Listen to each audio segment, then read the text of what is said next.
welcome. Today is Theme Park Adventures, and today I am at another Disney park, the second one of my Florida trip. Yeah, we are Animal Kingdom, and as you can see behind me, there is a massive tree.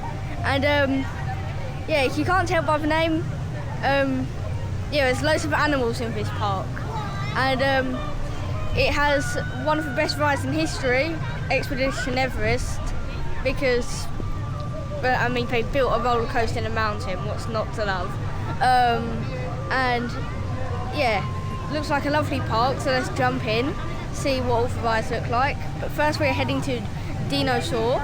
So yeah, let's go. So we are about to go on the Dinosaur, and yeah, this will be my first and last time to maybe go on this Disney attraction, since it's rumoured that it's going next year, sadly. So yeah, let's try get on this classic Disney attraction. It looks lovely and is themed on dinosaurs.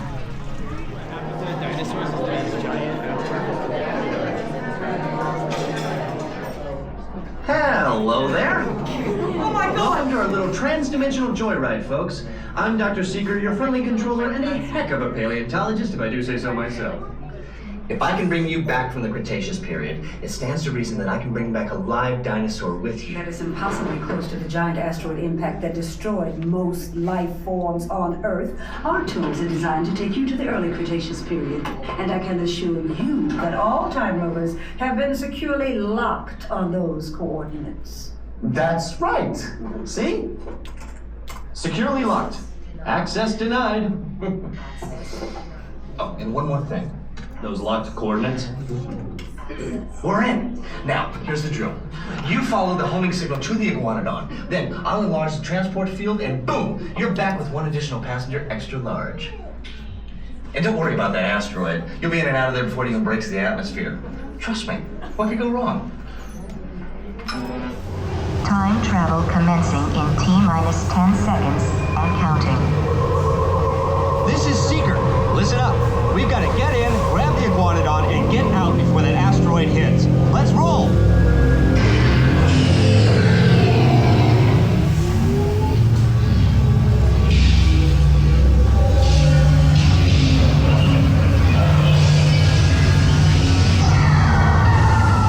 Okay, now, let's go get that dino.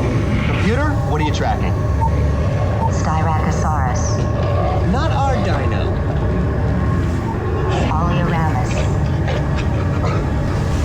Hadrosaur. Raptor. I'm tracking a big dino on the scope. Could be ours. Computer, full stop. Identify.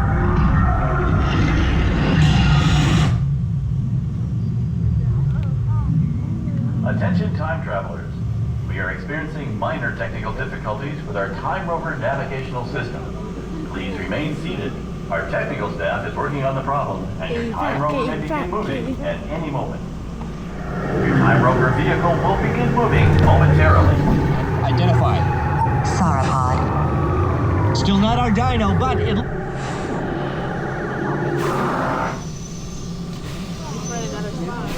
Attention time travelers. We are experiencing minor technical difficulties with our Time Rover navigational system. Okay, so yeah, it broke, and you guys already know that, but we went through like about one room and then it broke again. So yeah, now they're going to evac us, which is kind of a good outcome because the ride was kind of ruined, to be honest, by this whole thing. So yeah, evac equal good outcome. First ever evac. Yippee! Watch your step, watch your step.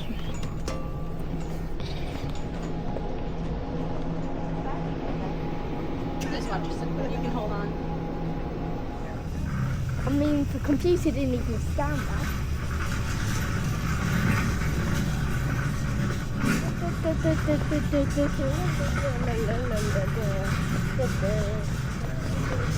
Oh my God. Well. Imagine if there were real dinosaurs and they were just like standing very, very still. That's a lot of technical work.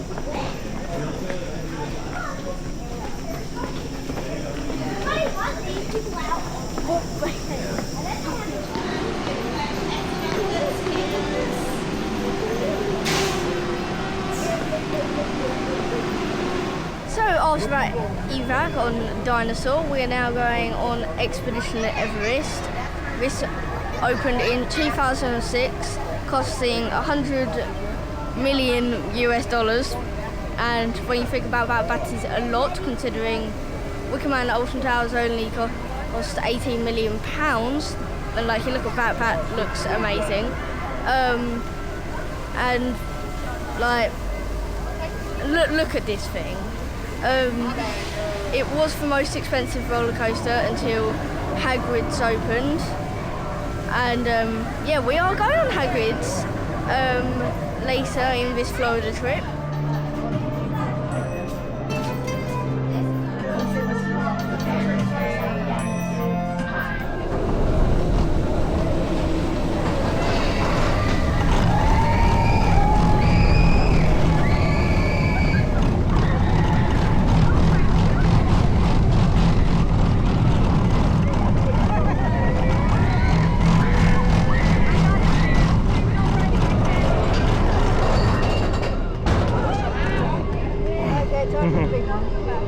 First lift over the Navis. This is the second one.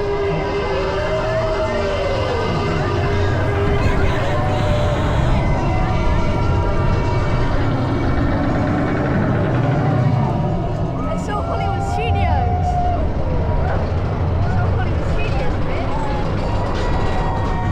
A bit.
Just been on a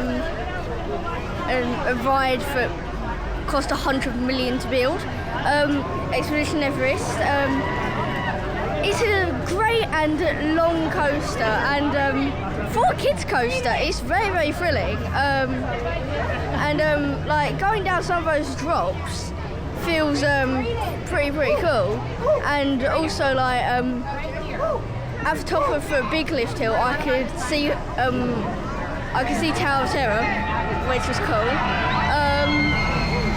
But yeah, you've got loads of things in there. You've got 2 switch tracks, backward section, massive drop, and it's very, very long. It does really feel like you're up in the mountain searching for the Yeti, and once you do find it, it's very, very cool. So yeah, that was Expedition Everest. So I am about to go on the Kilimanjaro Safaris, and yeah, looks very, very cool. And it's like where a jeep drives you through safari, and you see loads of cool animals. And there is a baby elephant born in February, which is what it is right now, so fingers crossed we see it. But yeah, only time will tell, so let's get on.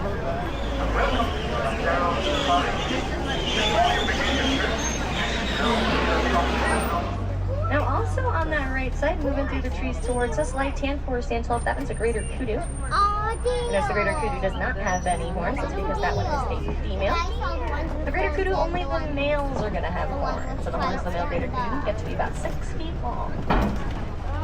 In fact, the word hippopotamus actually translates to river horse because instead of swimming, they just prefer to gallop at the bottom of the river. And since hippos can hold their breath for up to 8 minutes long, that does make hanging out at the bottom of the river pretty easy for them. But a pretty cool thing about giraffes, they actually have the same number of vertebrae in their neck as we have in ours. We have 7 cervical vertebrae. They also have 7 cervical vertebrae, but theirs are a little bigger than ours. Springbok are going to be one of the smallest antelope. They get their name because they can spring straight up into the air about 6 feet high. Now a full-grown adult African elephant can weigh up to about 13,000 pounds. Being that big means got to eat a lot of food. They can eat up to 300 pounds of food in a day. You might notice some of those white rhinos, they're kind of orange. Looks like they've been wallowing in the mud a bit. The mud does help keep them cool. It also protects their skin like a sunscreen and like an insect repellent. So I have just come off of Kilimanjaro Safaris, and yeah, there were loads of animals from lions to mandrills, and yeah, like it was a bit long. I don't know if a rough time, but like it did take around about 20 minutes. That's how long it felt like.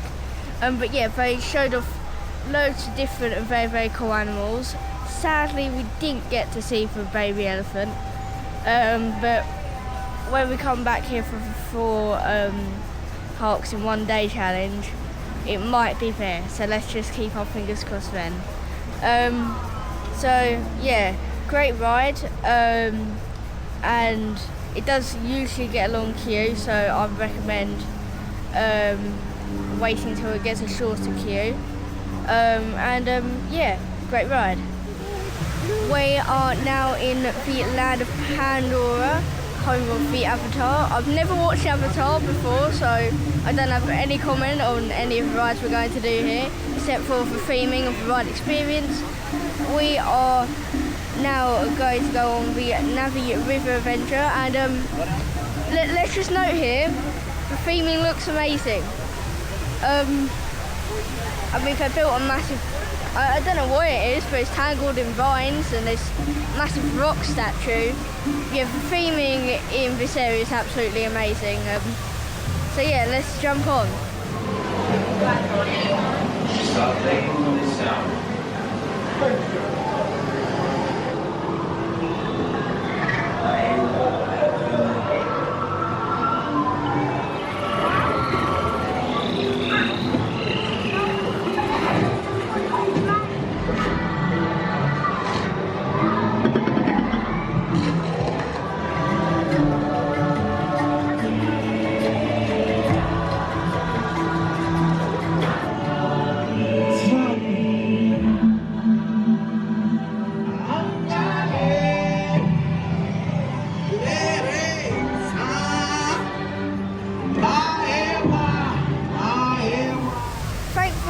Dinosaur breaking down and us getting an evac.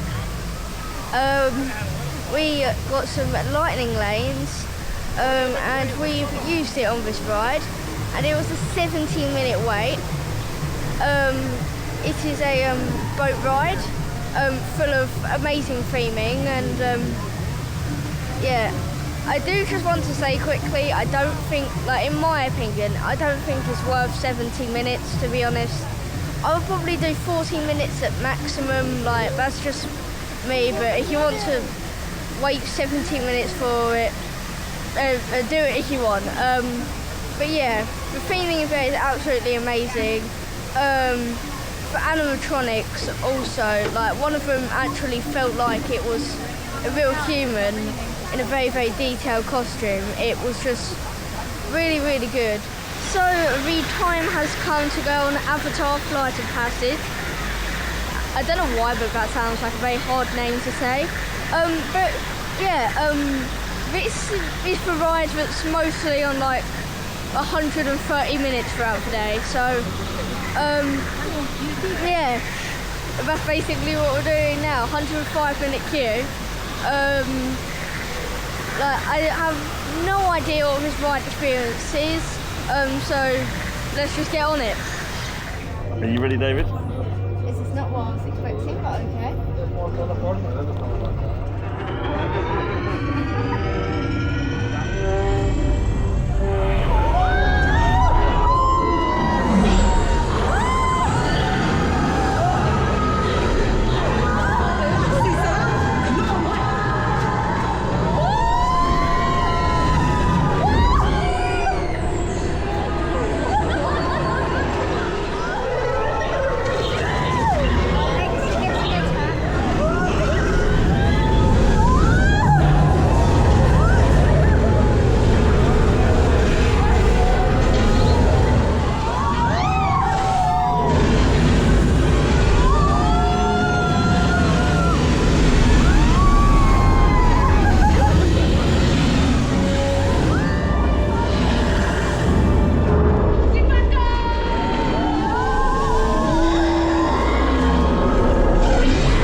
Incredible.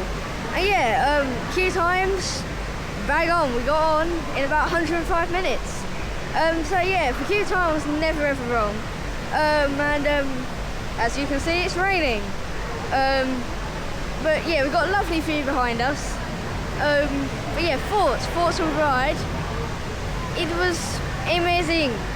I don't know how to say it, but if you've ever seen a flying theatre at a theme park, it's like that, but if you know what a Zamperla Disco is, like Edge at Paulson's Park or Cobra at Chessington, then it's got those seats, but on something like Flight of the Skyline, a flying theatre, which is very weird, but it is amazing.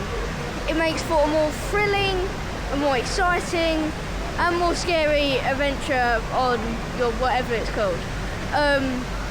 But yeah, the only thing that is a disclaimer on this is that you have to wear 3D glasses, and things like Flight of the Skyline don't.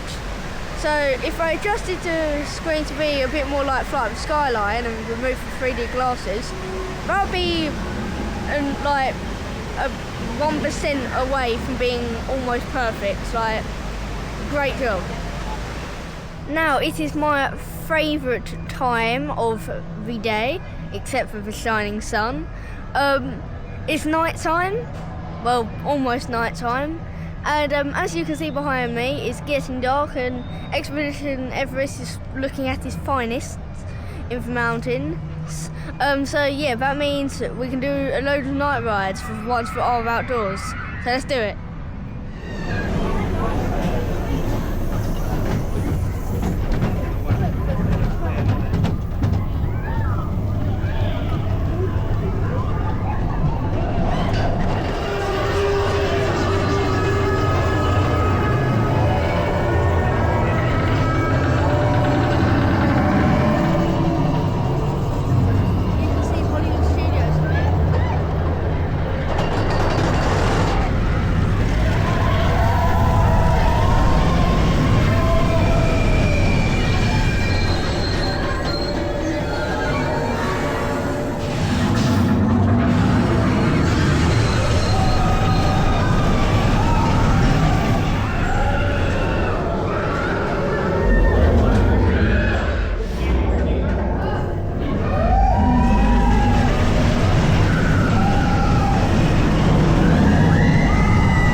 after having 4 amazing rides on Expedition Everest, it's time to mop up one thing that broke down earlier.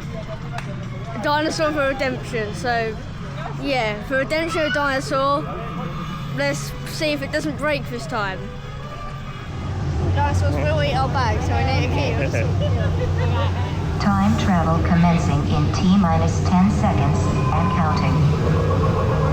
This is Secret. Listen up. We've got to get in, grab the iguanodon, and get out before that asteroid hits. Let's roll!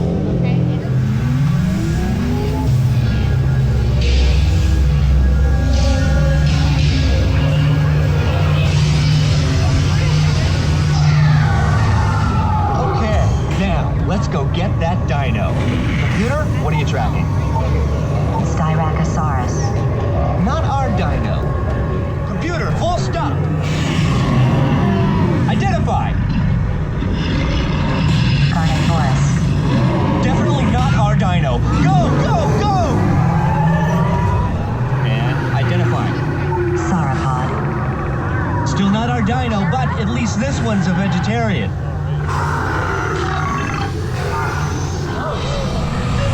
Computer, now what? Carnotaurus.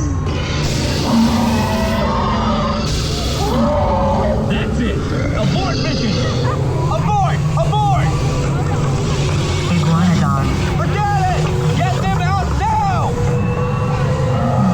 Asteroid impact. Brace yourself! This is it!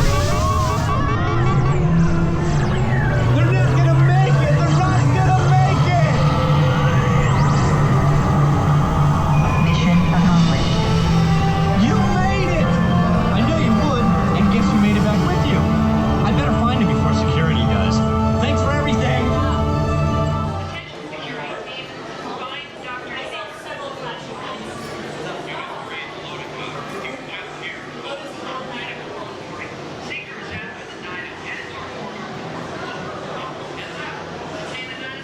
But after finally fulfilling the place for the ride of Dinosaur, that was very, very good. The story is very, very good. You're going back in time to take a dinosaur back with you, but it's just before the meteor that wiped all the dinosaurs out strikes, which is a very, very cool story. It is a bit aggressive, like for cars, but very, very good story, and I like how it's implemented with all the animatronics and how it actually feels like you're going back in time. So yeah, great ride. So for my final thoughts on Animal Kingdom, first let me just get out of the way that I am knackered. I've got a rib pain here, my ankles are just aching, and yeah, but it's been an amazing day here. There's been a lot of walking, less rides than Hollywood Studios, but definitely bigger land, this is an amazing park for its theming as well. Animal Kingdom has amazing theming, from the tree middle to